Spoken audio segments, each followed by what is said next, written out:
Thanks, guys. If you have your Bibles, I hope you do, turn with me to John chapter 5 as we're going to read a story today that John has specifically picked out and designed with one hope in mind, and that is that you and I would read the story and would walk away believing that Jesus is in fact the Christ and that in him is found life. Through the book of John, that's what he's trying to do. He's trying to convince us. He's trying to make the case. We are the jury that's now trying to decide, is Jesus the Christ or not? He's trying to now prosecute the case that he is in fact the one that we've been waiting on. And the hope is that by the time we end the book, by the time we hear the argument, that we will then be able to place our entire trust in Jesus. And one of the ways that John is going about that is in these first 12 chapters, he's pointing out 7 signs. He has designed these 7 specific things. Of all the things that Jesus has done, he has picked out 7 specific ones that each one show a little bit of a different light on who Jesus was, on what makes him unique, on why you and I should love him. And in the midst of those signs, we also have teachings, we have conversations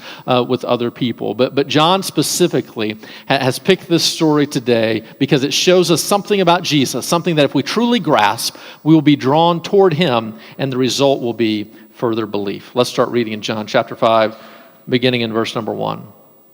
After this, there was a feast of the Jews, and Jesus went up to Jerusalem. Now there was in Jerusalem by the sheep gate a pool in Aramaic called Bethsaida, which has 5 roof colonnades. In these lay a multitude of invalids, blind and lame and paralyzed. One man was there who had been an invalid for 38 years.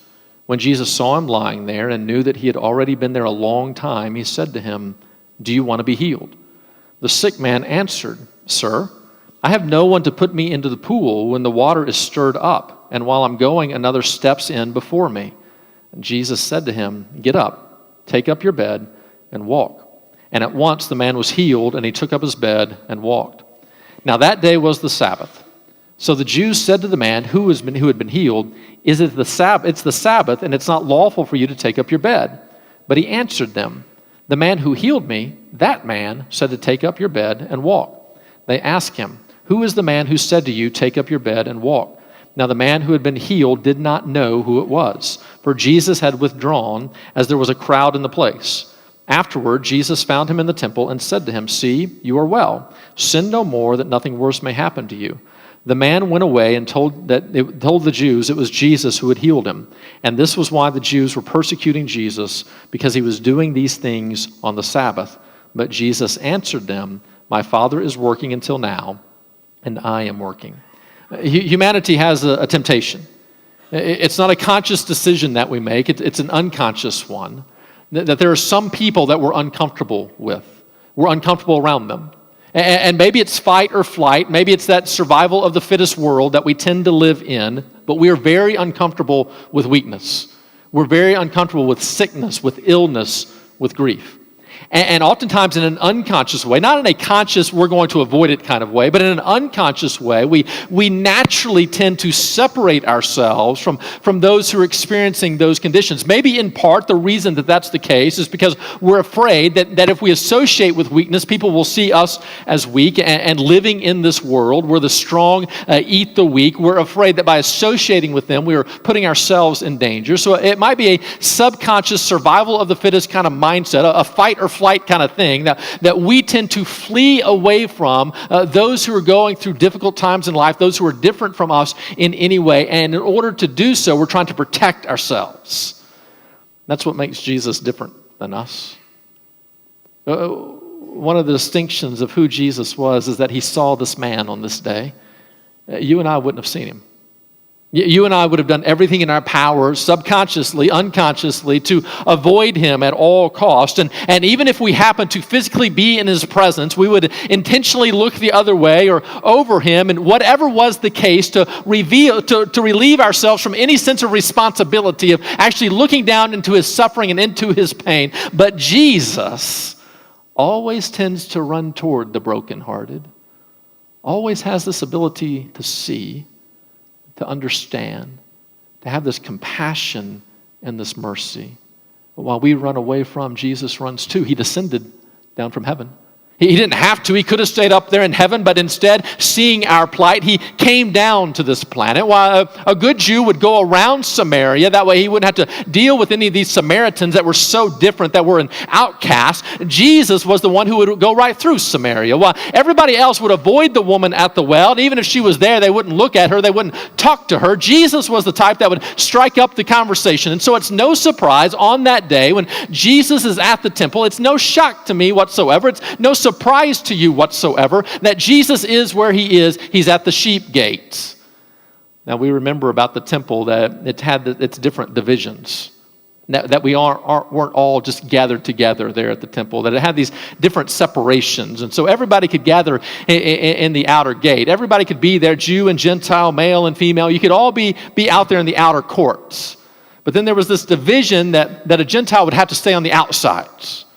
The Jewish men and women could come on the insides, but the Gentiles had to stay on the outsides. There was another gathering place.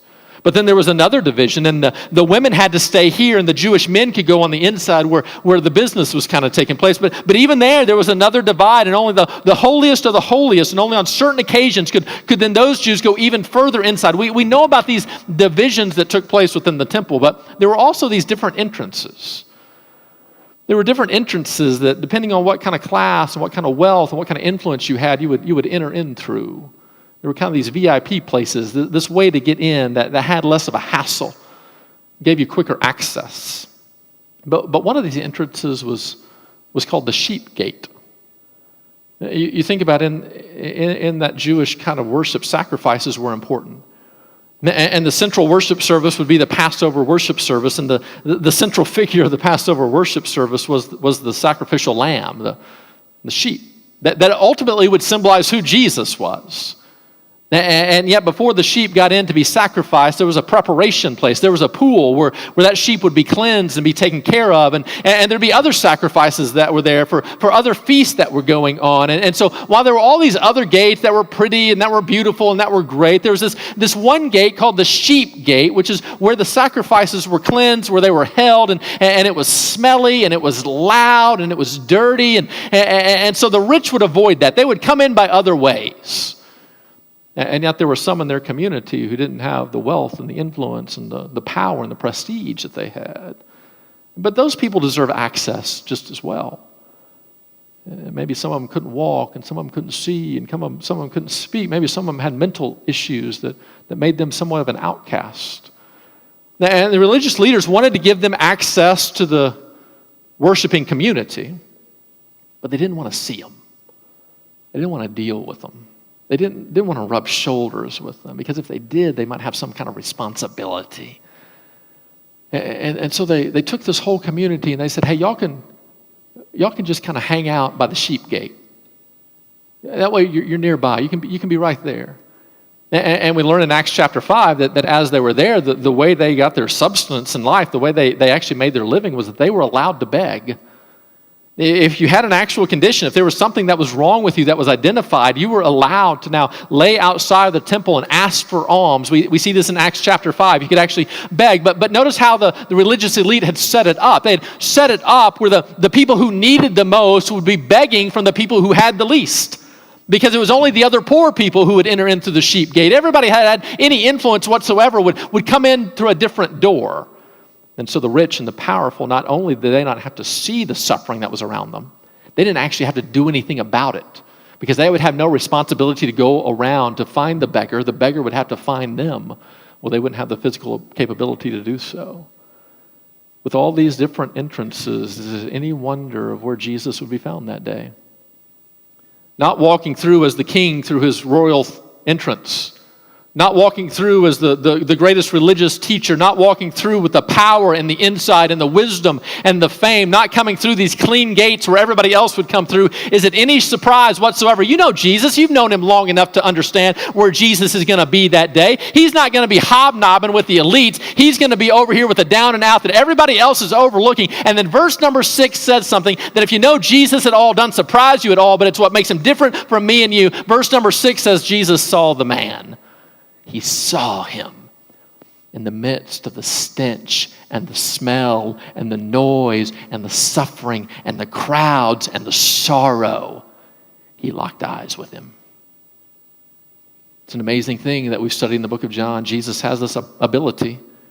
While the religious leaders are concerned with the crowds, while the Roman powerful are concerned with the masses, Jesus has this ability to be teaching to a crowd and yet not overlook the individual. He can be concerned with the whole world and yet still know your name. He can understand the totality of everything that's taken place and yet still be able to name the need that's going on within your life. Jesus sees. He sees us all. There's no one that is outside of his sight. He sees you today, even if everybody else has ignored you, even if nobody has spoken to you, even if you put on makeup and pretended like everything is okay and everybody has just assumed that everything is okay, Jesus can look past your facade and down into your heart, and he knows your need today. He sees you. He knows how close you are on the verge of tears. He understands your pain and your isolation and your sorrow, your concerns, your fears. He sees it today. Even as he is spinning the whole world in motion, that does not mean that you now stand outside of his capability or outside of his compassion. He cares just as much for you as he does for all of us. He sees you. He understands your pain and your sorrow. And he saw this man. This man who for 38 years had been what the text calls an invalid. Can you feel that? 38 years. Oh, for some of you, you know it all too well, but for others of you, that number has to feel overwhelming because it's only been 6 months since she's been gone, but the pain is so fresh. It's only been 2 years of this struggle, not 38. And here this man has been for 38 years, and we don't know the condition. But there's something that sets him apart. There's something that physically you can look at. There's an inability that's there that he has struggled with for 38 years. And for some time, he is laid outside of the sheep gate. And that is how he has made his living, just begging from the other poor people. Can you just spare something so that I can afford something to eat today? And Jesus now sees him. The fact that he was there is one thing, because let's not be deceived in any way. While our society treats those who have unique needs, those who have physical needs, those who are mentally disturbed, while our society treats them better than any society ever has, there is still a very clear divide. We still work very hard to make sure that we avoid those who suffer in some way so that we don't have to deal with it in any way. Every single day they say a good number of people in this community suffer with food insecurity, but I don't see them. I don't see them on a regular basis. And so either I have created a life to where I can avoid those pockets of this community, or they are actually in this community and they have found it better to be hungry but appear strong than to actually reveal their weaknesses to me and be fed. That's the society that we've created. And so Jesus is not only there, but he sees. And he asked this man, do you want to be healed? It sounds like a ridiculous question. Do you want to be healed? Well, of course. Thanks, Jesus. That's like me asking the kids, do you want a spanking? Yes, Daddy. That's why I've been acting this way. I've been hoping. And Jesus looks at this man and says, do you want to be healed? To me, it's a ridiculous question. And yet, do you know the longer I'm a pastor, the more I understand the value of this question? Couple was sitting before me on my couch, and I could ask it this way: do you want to be healed? Do you want to solve this? Do you want to fix this? Do you want to make this better? Or do you want to continue down this path of struggle and stress? Do you want to inflict yourself to this own pain? Because if you want to be healed right now, I can almost guarantee it. If the two of you will just humble yourself, if the two of you will do the work, if the two of you will submit yourself to a professional that is not me, and you will take the time and make the effort and do the work, you will be healed. And do you realize how many couples look me back in the eye and say, no, I don't want it, because they're afraid. If you're an addict today, you can be healed. I have no doubt about it. You can be. Now, will you forever struggle with that addiction? Absolutely. But you could be sitting in this room a year from now, a year clean. 2 years from now, 2 years clean. I have no question about it, no doubt about it. If you will humble yourself, get in line with what you're supposed to do, come to Celebrate Recovery, get a counselor, do the effort, do the work, I have no question about it. This room is full of testimonies of people that say, yes, if you want to be healed, you can have it. And yet time and time again, I will be talking to people and I will say, will you do the work? And they look at me and say, no, I just don't think it'll work for me, because they're afraid. Do you want to be healed? This is more of a question than what we realize. We think the answer is obvious, but I'm asking you today, do you want to be healed? Do you want to live this life, be healed from this life of restriction, of restraint? Do you want to now experience the abundant life that God is talking about, where you walk in obedience, where you have this peace and love and joy and mercy to where it now defines you no matter the circumstance that is going on within your own life, where you've stripped yourself of all sense of pride, where you live in the midst of humility, now a kingdom-minded person, where literally for you to live is die, to die is Christ, and to live is life itself. Are you willing to now humble yourself and live life? Do you want that? Do you want to follow Jesus? It's a question we're on the edge of saying, I don't know. I kind of like my own way. I kind of like to do my own thing. And yet for this man, his need was so great. There was no more question. You see, this man couldn't fool around. You and I can get deceived into thinking, well, we can figure it out. We can get our life in order. That may be the big difference here between a physical condition and what you and I tend to struggle with most in this room. A physical condition, there's almost no denying it. This man couldn't put on enough makeup to cover it up. You and I can pretend like we've got it all together. You and I can be deceived into thinking we can figure this out. This man knew very well he couldn't outthink the struggle with his body. He couldn't smarten himself up enough. He couldn't read enough books. He couldn't make enough effort. He couldn't work hard enough. You and I can be deceived into thinking we don't need God, and if I can just choose better and do better and work harder, I'll make it. So you and I are deceived sometimes into saying, no, we don't need to be healed from you, Jesus, because we can do this on our own. But this man wasn't fooled. And so he begins to tell a story. Do you want to be healed? Well, yes, I want to be healed. But every time those waters are stirred up, I can never get there fast enough. There's nobody to carry me to get there, to get the healing. And we hear that, and we're like, what is he talking about?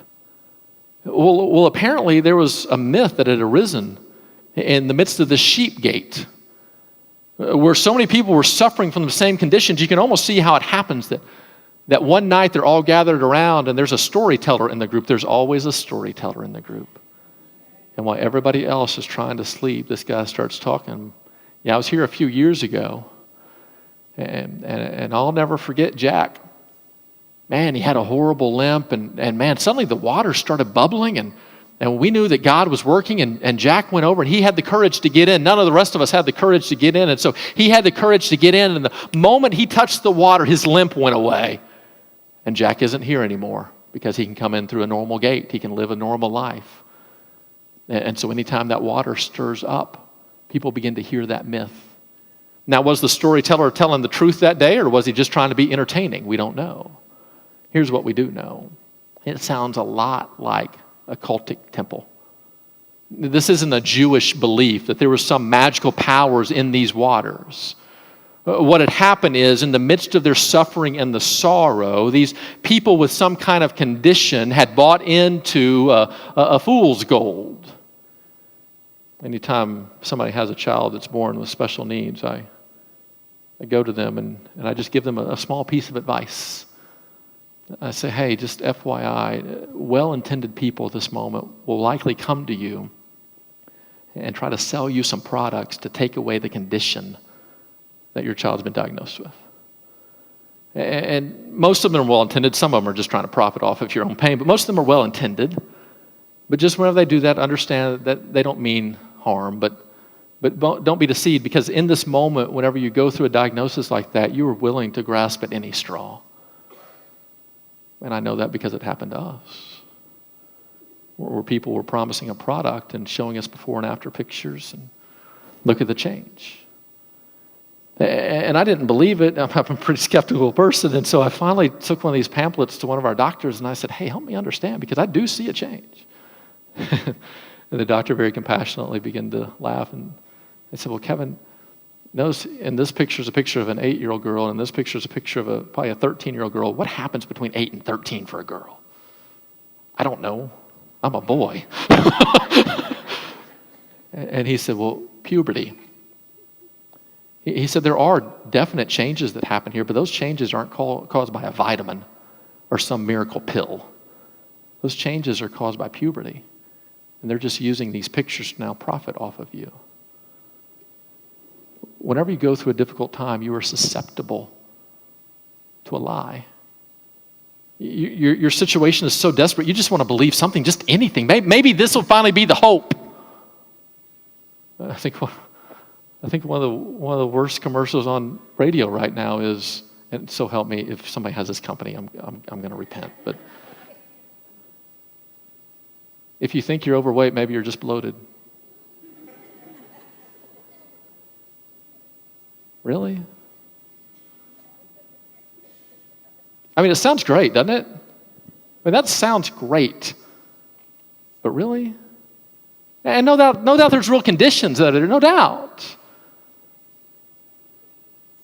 But what happens is somebody is in such a desperate situation there that they're willing to believe anything. We're all willing to believe in this miracle cure.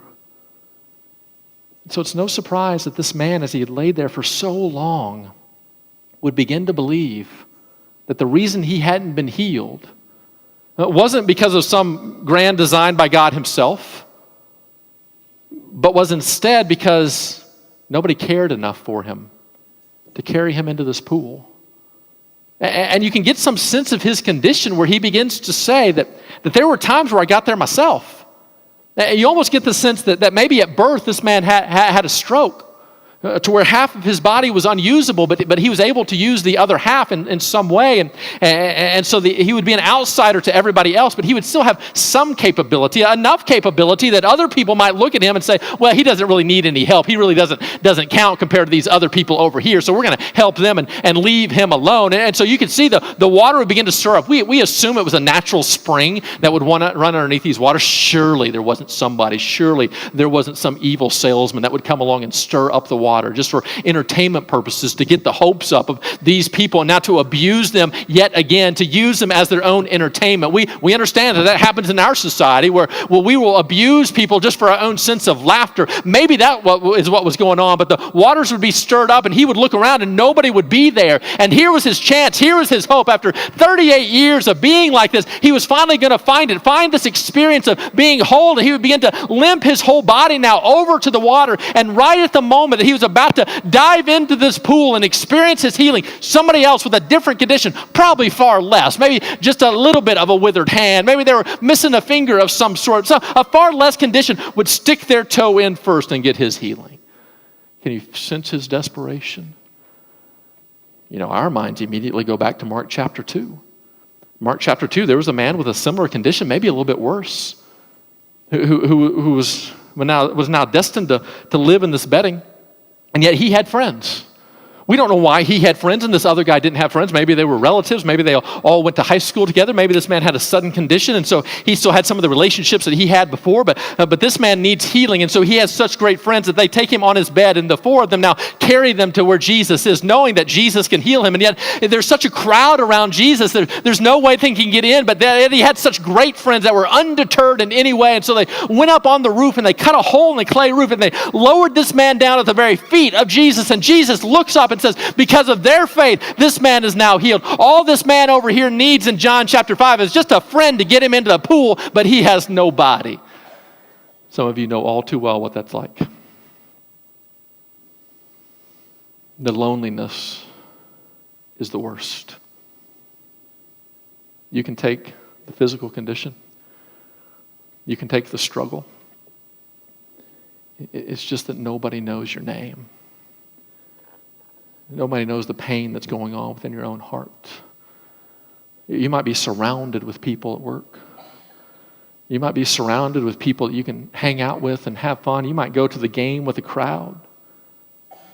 You might sit in a church and have a great church family, but you feel alone. And you feel like nobody knows. And your fear is, and one of the reasons that nobody knows, is your fear is if you ever tell them, they're done with you. It would be better to have some kind of physical deformity that would cause everybody else to look away than to actually reveal this addiction or this temptation or this need.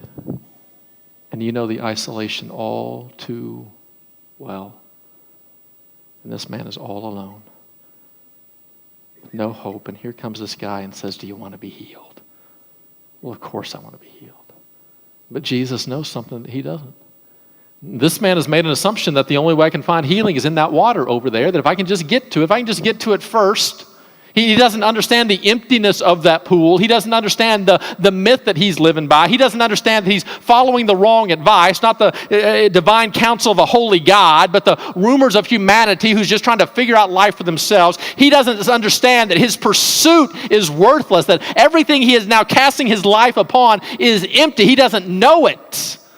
And he's on this endless treadmill chasing after a mirage that will never satisfy. And Jesus says, get up.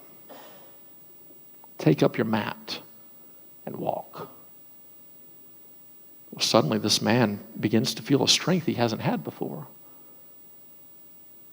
Maybe he wants to smirk at Jesus, smirk at the foolishness of the suggestion, and when he begins to curl his mouth, both sides curl up. And he recognizes it.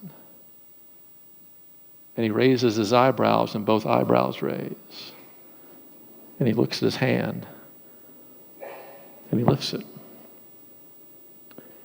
He pushes himself up, and he stands. Imagine the faith it would seemingly now take to take a step.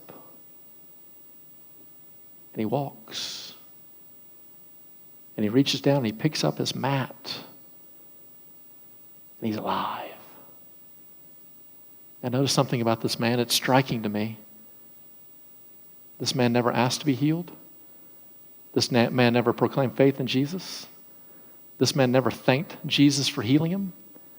This man never shows, after this healing, a life transformation. He doesn't, like the Samaritan woman, go and testify to his community, telling everybody else. He doesn't then look around to everybody else that is there and say, hey, come get your healing in Jesus. He's not now sold out completely to Jesus. As a matter of fact, he doesn't even know Jesus' name. He's walking through the temple, and one of the religious leaders maybe understands who he is, identifies him, and says, hey, who did that to you? But his who did that to you is not an exclamation of joy. It's not oh my goodness, look at what has happened, let's celebrate. Instead, it's almost as though somebody has abused him, somebody has punished them, almost as though if you walked in this room today shot, we might ask who did that to you so that we can go arrest them. And this man said, I don't know.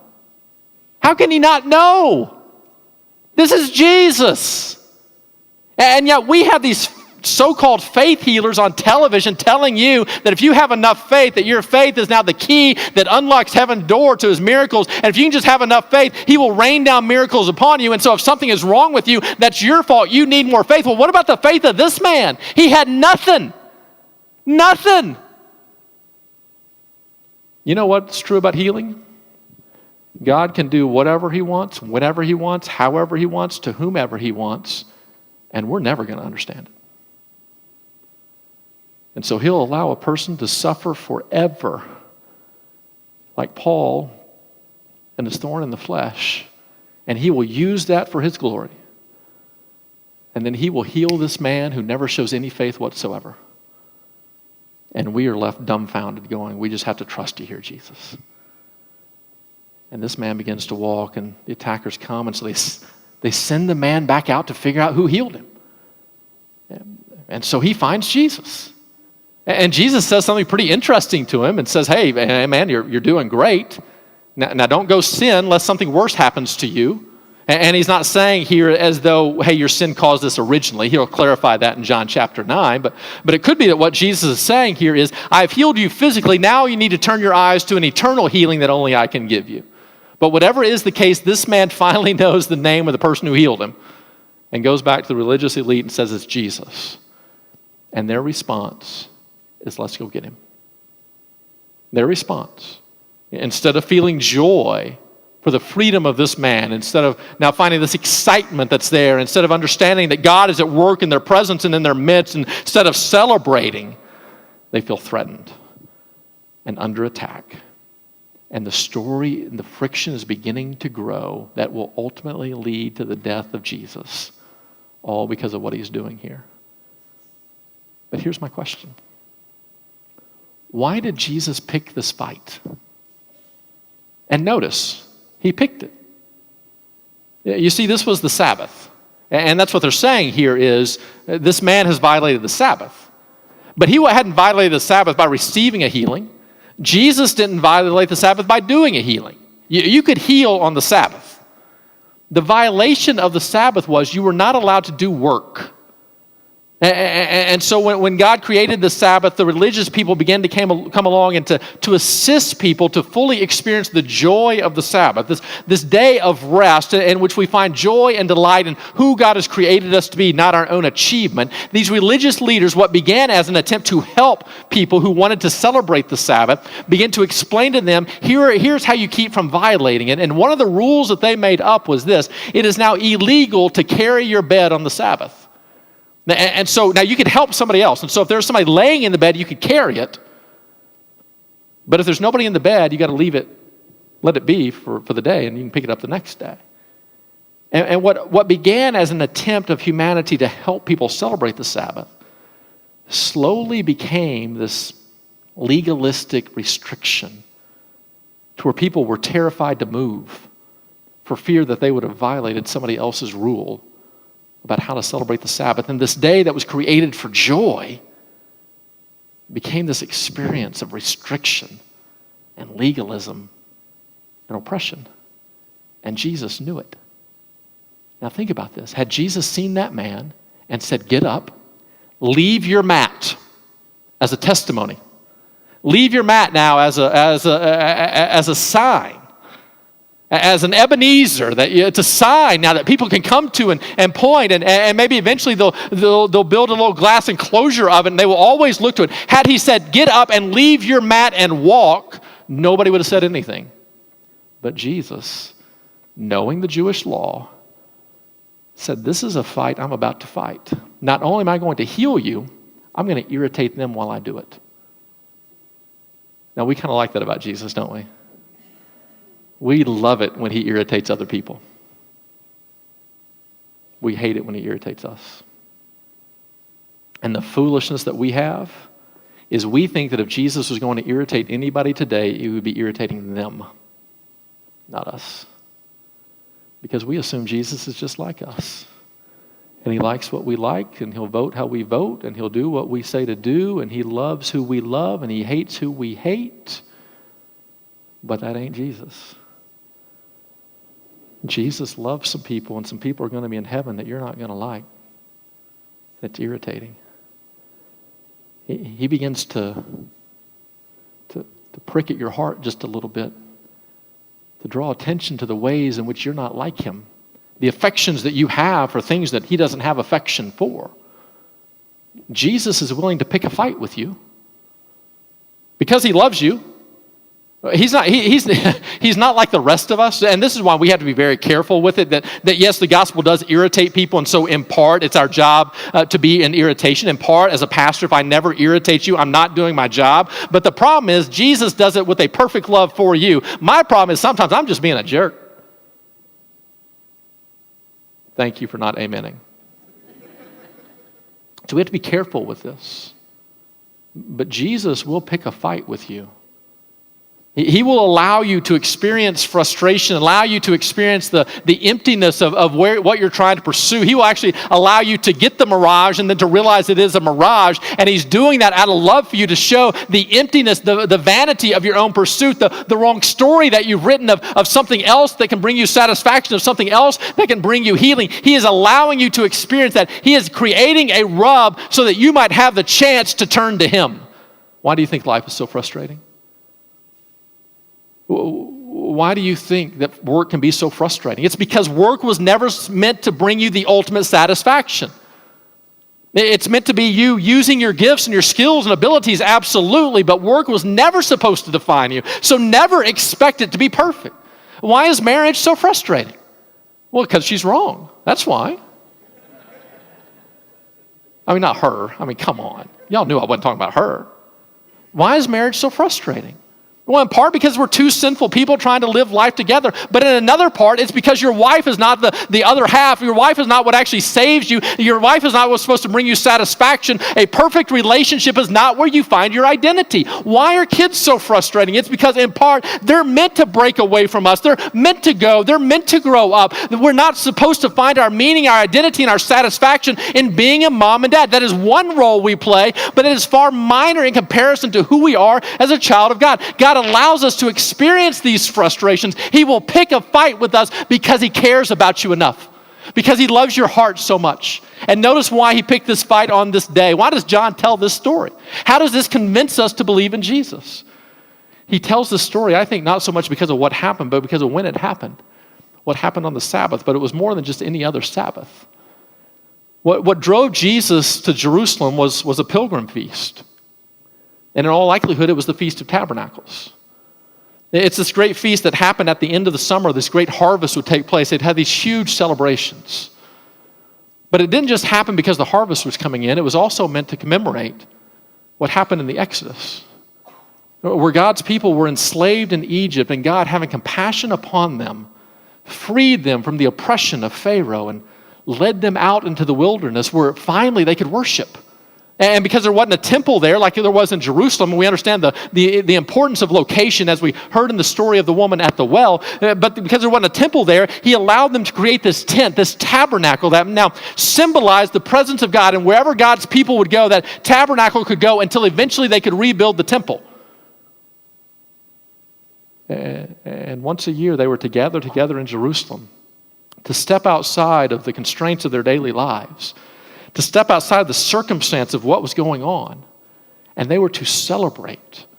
This was to be the most joyous occasion as they celebrated the provision of God through food and the provision of God of liberating them from slavery. And yet as Jesus walked through the temple that day, all he saw was oppression. He saw religious oppression. He saw a people that had come out of slavery, and all they had done was re-enslave themselves. It's a sad case of humanity. It's a sad case that humanity tends to walk out of oppression only to re-enslave ourselves, only to find a new oppressor for ourselves. And God's people had done that. And as Jesus is walking through the temple that day, I think all the circumstances begin to collide. And he saw a man, and he saw an opportunity to send a very loud and clear message that I have come to bring joy. Why would John tell this passage? It's because he's revealing to us the nature of Jesus. And notice what happens outside these walls. Outside of these walls, if you ask people about God, who is God, what's he all about, they will think that God is the ultimate rule maker who is ruling down from us from heaven, looking at us, judging us, trying to restrict our freedom, trying to restrict our joy, just wanting these robots to obey him in every way. And if it's left to God, we will be an unhappy, obedient people. And if we could just break free from religious constraint, if we could break free from these rules, if we could break free from God and be our own people, we can make our own way and find our own joy. And so that was the temptation to Adam and Eve. That was the thought of Adam and Eve. We need to break free from God because he's holding back on us, and we need to now go our own way. And yet the long nature and story of humanity is that we have found that whenever we go our own way, we do not find freedom, but we find a new form of bondage. And so God has now reoriented our lives, reoriented our beliefs to the true story. And it's not that God is up in heaven trying to hold out on us, but instead we serve a God who is now willing to fight for our joy. He loves you so much. He is not willing to allow you to settle for some empty pursuit, some empty experience. He loves you so much that he is not willing to allow you to find satisfaction in some minor thing and rob yourself of the experience of finding an identity in him. And yet this room is full of people who are laying on their mats, looking at water that this world says will heal us, and thinking if we can just find a way to get there, we'll experience it. If we can just make enough money, have enough security, Just get the government the way we want it to be. Just have everybody else to think the way that we want to think. Just have the power and the respect that we deserve. If we can just get our lives the way that we want it and touch our toe into that life, we will have abundant life. And Jesus is walking by today saying, do you want to be healed? And whenever we say, oh yes, all I need is this in my 401k, he's saying that he don't want it. Oh yes, all I need is this spouse, or I need my child to come back home to me, or I need this boss to get transferred, or I need this promotion, or I need this sale, or I need to just get rid of this one thing, and then I'll have it. Jesus is saying, no, you won't. And he cares so much about your joy that he's willing to fight for it. Now think about what that means about God. Why should we follow him? Because he cares more about our own happiness than we do. Why should we love him?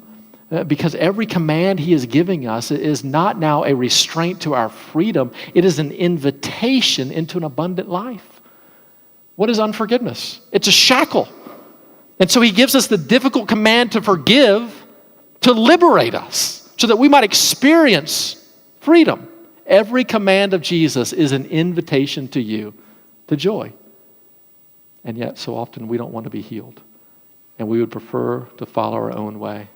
The Gospel of John is saying, open your eyes, that it's only in Jesus that life itself can be found. Would you bow your heads in prayer with me?